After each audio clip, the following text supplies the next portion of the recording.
Good morning, New York Knicks fans. How are we feeling with that 3-1 lead over Boston? Because I'm feeling pretty confident now. Feeling pretty confident. Shout out to Jason Tatum. That injury was definitely ugly. I hope he gets a full recovery in the offseason. But we're not here to talk about the NBA. We're not here to talk about my day from yesterday, which, God almighty, was that an emotional roller coaster for personal reasons and stuff like that. We're here today to talk about some questions. If you know anything about me, I am someone who likes to ask questions. You can tell me something and, some people will just accept it at face value, but I'm someone who likes to ask questions about it. I have a very inquisitive mind, and I've always been like that since I was a little kid, especially if I have a little bit of doubt about what you are telling me as far as why something is the way it is. You got to question things sometimes in life. And today we're going to be questioning some of these price increases from both Xbox and Nintendo, because when these happened about, roughly 2 weeks ago or so, when we saw the Nintendo Switch 2 accessory price increase and then Xbox increase everything, we were told it was because of mainly one thing. And I pushed back a little bit on that. I pushed back on the whole tariffs being the main reason for something like this, because the thing about tariffs, especially the tariffs that we are having right now, is that this is something that is constantly going to be changing. Yesterday's tariff might not be today's tariff. These things are moving very rapidly, especially when you look at it from the perspective of tariff negotiations in other regions. Once again, we're not going to make this political. Y'all want to make it political in the comment section down below. Feel free. I don't care. I don't care about politics. I'm just looking at the situation for what it is. And when I look at this situation for what it is, I have to question some things about these price increases. So let's talk about Xbox first, because Xbox, had to raise the prices of their systems and stuff like that in the US because of tariffs, because these systems were manufactured in China and there was a tariff situation being put in place with China at the time. So they had to go ahead and raise the price of these systems. We had to go to a Series S for almost $400, completely negating the value of the system. The Xbox Series X standard going up to $600. The Xbox Series X 2 terabyte Galaxy Black Special Edition digital only for $730. We saw price increases on accessories and controllers and stuff like that. But this was done because they were made with careful consideration, giving market conditions and the cost of rising development because of tariffs, because Xbox manufactures all their stuff in China for the most part. But we learned yesterday that the tariffs have been suspended and they are doing things, they're negotiating things, they're working on things. So by that logic, and once again, I'm just posing questions. However you want to interpret these questions is up to you. By that logic, if we were able to decide to raise the price because of the tariffs and the world economic conditions, that little blanket that these companies could fall back on, by that logic, with the tariffs now pretty much being a moot point, at least for the upcoming future, and something will be worked out, I'm sure, of the fact of that, then when's the price decrease? When are we dropping the price of all these accessories? When are we dropping the price of all of these consoles? Because that was the reason.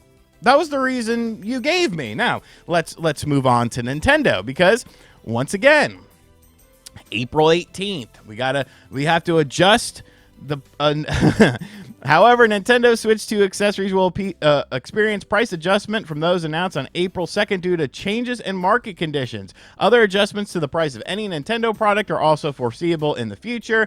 And of course, we got more expensive Joy-Cons, more expensive cameras, more expensive Joy-Con strap, because that's a very important thing.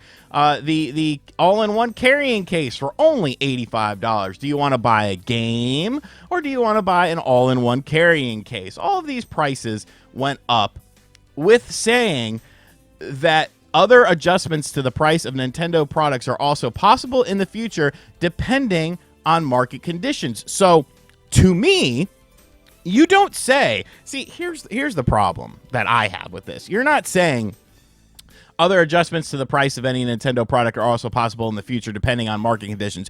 You're not implying that if market conditions change in a positive way, those prices are going to come down.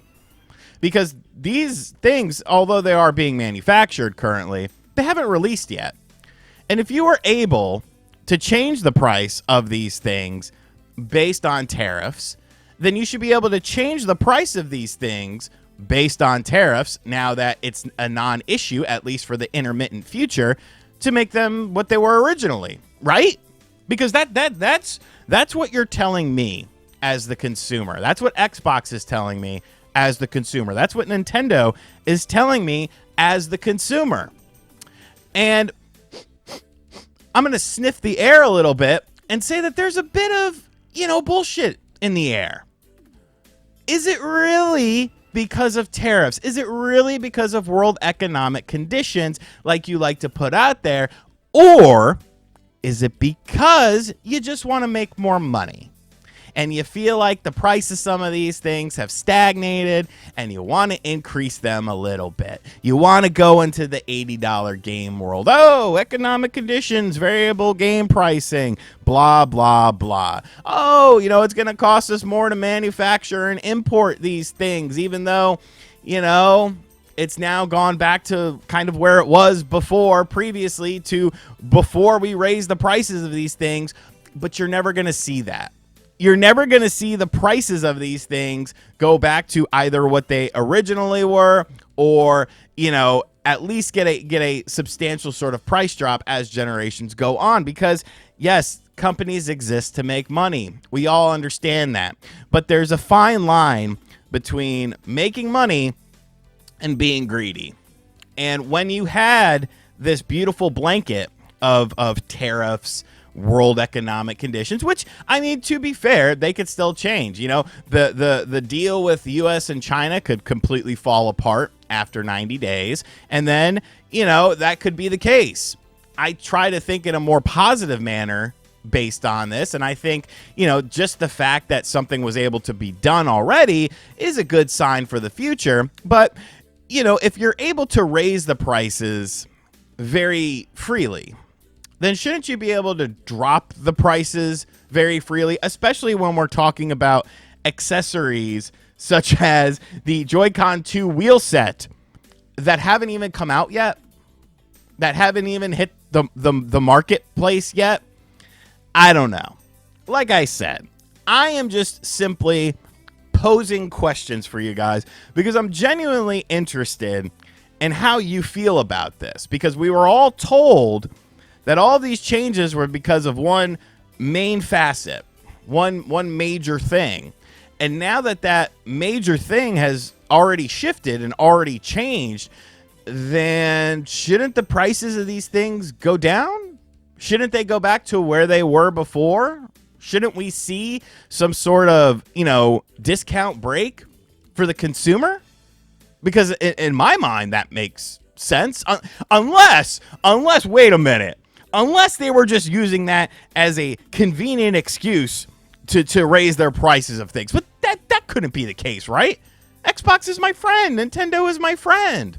They would never do that to me. No, never.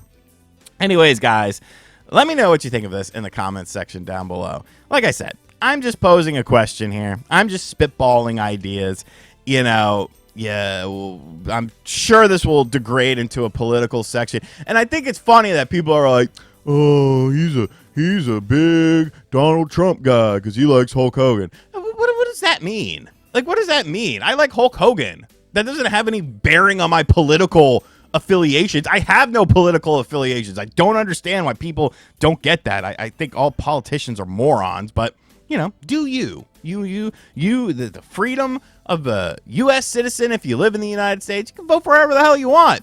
Go ahead, exercise your right to vote. But yeah, things like this just they don't sit well with me. they don't sit well with me. So let me know what you think of this in the comment section down below. Don't be an ass to people. Like, at least try to be somewhat of an adult if you're having a conversation with someone who has a different political viewpoint or a different tariff viewpoint, because there's going to be people that disagree with me on this. But I don't know what you're disagreeing with, because I'm just taking the information that these companies gave me and then using their own logic to prove a point. And as always, guys, thank you for checking out this video. If you're new to the channel, hit that subscribe button. Be sure to like, comment, and share. Hit the bell as well. Go Knicks.